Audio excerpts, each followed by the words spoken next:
perlu beri yang lain-lain. Bapak Ibu, kita datang berdoa, kita datang misa, bukan karena kita suci dan kudus, tapi kita berdosa. Orang kalau semakin menemukan dirinya berdosa, dia semakin butuh doa. Orang kalau semakin jarang berdoa, karena dia tidak pernah menemukan dirinya berdosa, walaupun faktanya dia berdosa.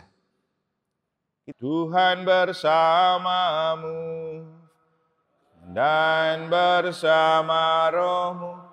Inilah Injil suci menurut Yohanes. Dimuliakanlah Tuhan.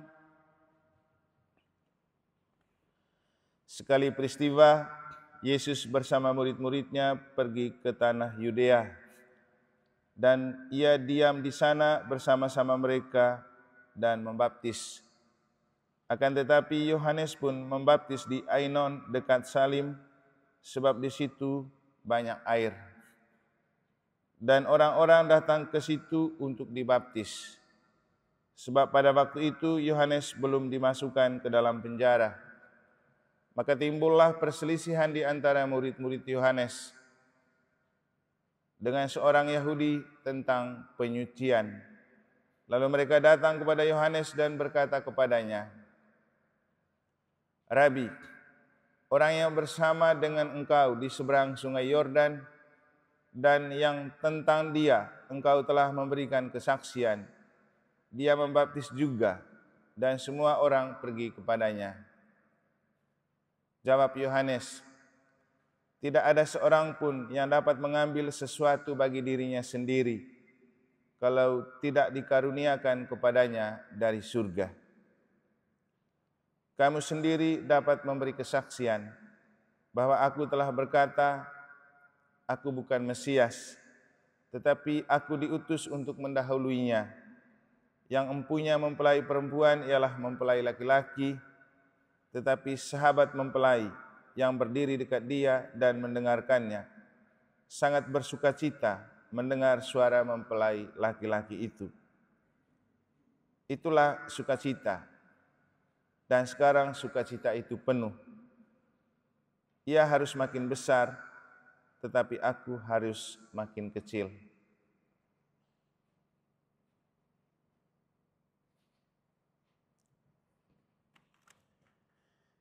Demikianlah sabda Tuhan. Terpujilah Kristus.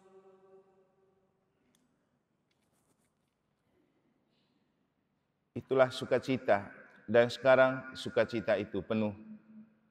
Ia harus makin besar, tetapi aku harus makin kecil. Frater, Bapak Ibu, Saudara-saudari, adik-adik dan anak-anak sekalian yang saya kasih dalam Tuhan, itulah kata-kata dari Yohanes Pembaptis di bagian akhir untuk menjawabi dan sekaligus membuka wawasan dari orang-orang yang bertanya tentang Dia yang membaptis dan Yesus yang telah dia baptis juga membaptis. Yohanes mengenal siapa dirinya. Dia juga mengenal siapa Tuhan Yesus. Pengenalan itu membuat mereka mudah untuk saling memahami sesuatu yang sulit dalam hidup. Kita mengetahui dan mengenal orang lain bukan untuk mempersoalkan orang lain, tetapi untuk memahami keberadaan orang lain. Itulah yang dilakukan oleh Yohanes dan Yesus. Mereka itu istilahnya TST, tahu sama tahu. Dan ketika mereka tahu sama tahu, itu yang membuat mereka saling mendukung dan melengkapi. Hampir jarang terjadi kita menemukan Yohanes merasa iri dan cemburu dengan Yesus atau merasa tersaingi dengan Yesus walaupun dia yang membaptis Yesus. Dia justru selalu menunjukkan bahwa ia lebih underdog dari Yesus. Kenapa? Dia tahu diri. Yesus itu dari surga. Dan dia sendiri mengungkapkan itu, tidak ada seorang pun yang dapat mengambil sesuatu bagi dirinya kalau tidak dikaruniakan kepadanya dari surga. Karunia dari surga. Bapak Ibu, mungkin ini kata-kata yang baik untuk kita juga mengerti dan memahami disposisi kita dalam hidup beriman dan menggereja. Dalam gereja Katolik ada yang namanya kaum terbaptis dan tertabis. Orang dibaptis itu karena memang karunia dari surga juga. Dibaptis dalam nama Bapa, Putra, dan Roh Kudus. Itu anugerah dari surga. Tapi dia bukanlah karunia istimewa, karena di atas baptisan masih ada yang namanya tabisan, kaum terbaptis.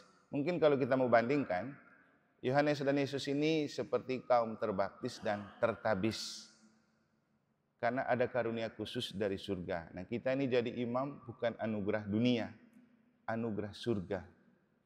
Makanya juga kuasa yang paling hebat dari kaum tertabis sebenarnya menebus dosa atau menghapus dosa dalam sakramen tobat. Dan itu tidak dilakukan oleh siapapun kecuali kaum tertabis. Dan kita sendiri itu seperti kata-kata Yesus, seorang tabib tidak bisa menyembuhkan dirinya sendiri. Walaupun kita imam tertabis ini bisa mengampuni orang dalam sakramen tobat, kami tidak bisa mengampuni dosa sendiri. Kami tidak bisa mengaku kepada diri sendiri. Kami para imam biasanya kalau retret, kalau sudah jam pengakuan itu tinggal masuk di kamar berdua tukar stola. Jadi kekuatan ilahi hanya bisa bekerja melalui orang lain. Jadi itulah yang dimaksudkan oleh Yohanes ketika dia berbicara, tidak ada seorang pun yang dapat mengambil sesuatu bagi dirinya kalau tidak dikaruniakan kepadanya dari surga. Dan biarkan ia semakin besar, aku harus makin kecil. Mungkin dalam bahasa yang biasa setiap hari, ini namanya ciri pribadi yang legowo, menerima diri apa adanya dan juga menerima orang lain apa adanya. Tidak takut dengan kehadiran orang lain dan tidak melihat orang lain sebagai pesaing yang mengalahkan kita, karena yang paling penting kesadaran bahwa kita mengenal diri dan orang lain untuk kita saling melengkapi dan saling memahami. Bapak Ibu, menikah itu bukan karena Anda sempurna, tapi karena masing-masing punya kelebihan dan kekurangan. Ketika suami punya kelebihan, membantu melengkapi kekurangan istri. Ketika istri memiliki kelebihan, membantu melengkapi kekurangan suami, untuk saling melengkapi. Dan pasti suami istri tahu kelebihan dan kekurangan masing-masing. Tapi itu bukan untuk dipersoalkan, kan? Kita mengerti kekurangan suami atau istri bukan untuk dipersoalkan. Karena kita tidak hidup untuk mempersoalkan kekurangan dan kelemahan, tapi untuk melengkapi. Inilah mungkin yang dimaksudkan dengan prinsip pegadaian itu, mengatasi masalah tanpa masalah. Tapi seringkali kita justru persoalan sekecil apapun dibesar-besarkan sehingga itu menjadi masalah besar.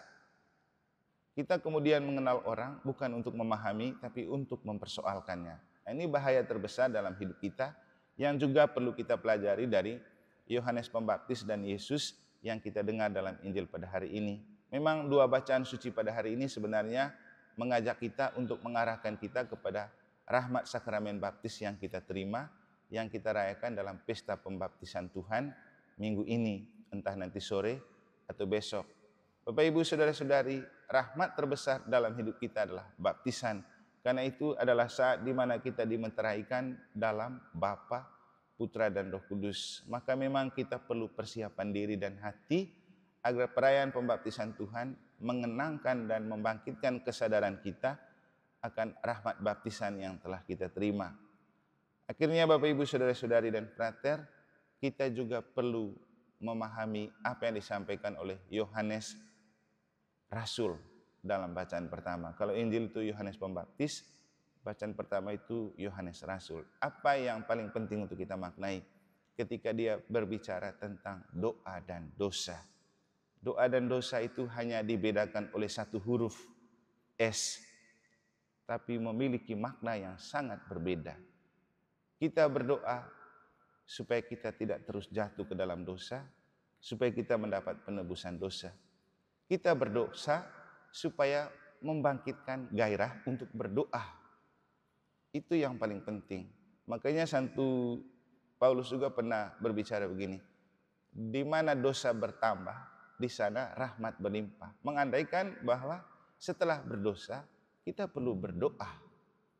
Jadi kita berdoa itu karena kita berdosa. Seringkali saya mengatakan, coba Bapak Ibu lihat, kita ke gereja, pertama kita lihat salib besar yang ada di sana. Kenapa? Yesus itu lahir untuk menebus dosa. Karena kita berdosa. Seperti yang pernah saya katakan, ketika pendeta di Natal bersama itu bertanya, apa pemberian terbesar kepada Tuhan sebagai bukti bahwa kita bersyukur atas kelahirannya? Dalam khotbah hari Minggu di sini saya mengatakan, kalau saya, jawabannya, persembahan terbesar yang saya berikan adalah dosa-dosa saya. Karena dia datang untuk menebus dosa. Kita tidak perlu beri yang lain-lain. Bapak Ibu, kita datang berdoa, kita datang misa, bukan karena kita suci dan kudus, tapi kita berdosa. Orang kalau semakin menemukan dirinya berdosa, dia semakin butuh doa. Orang kalau semakin jarang berdoa, karena dia tidak pernah menemukan dirinya berdosa, walaupun faktanya dia berdosa. Kita memohon supaya kita selalu merindukan untuk berjumpa dengan Tuhan dalam doa, karena kita menemukan diri orang berdosa, bukan karena suci dan benar. Dan semoga setelah jatuh ke dalam dosa, kita menyadari bahwa kita perlu kembali kepada Tuhan dalam doa. Akhirnya ingat pesan Yesus ketika 2 orang datang berdoa di bait Allah. 1 orang Farisi, 1 orang berdosa. Waktu berdoa di bait Allah, orang Farisi berdoa dengan memuji-muji diri dan membenarkan diri. Tuhan, saya itu tidak seperti dia. Saya berbagi, saya memberi perpuluhan, saya berdoa, saya berpuasa. Tidak seperti dia itu. Tapi giliran orang berdosa, dia berdoa, Tuhan, saya itu orang paling berdosa. Saya tidak pantas bertemu dengan Tuhan. Apa Yesus bilang? Mana orang yang doanya sampai ke telinga Allah? Orang yang berdoa dan menemukan diri orang berdosa, daripada orang yang berdoa dan membenarkan diri di hadapan Tuhan. Bapak Ibu, kita datang karena berdosa. Karena itu lebih banyak berdoalah daripada kita berbicara tentang dosa orang. Semoga Tuhan memberkati.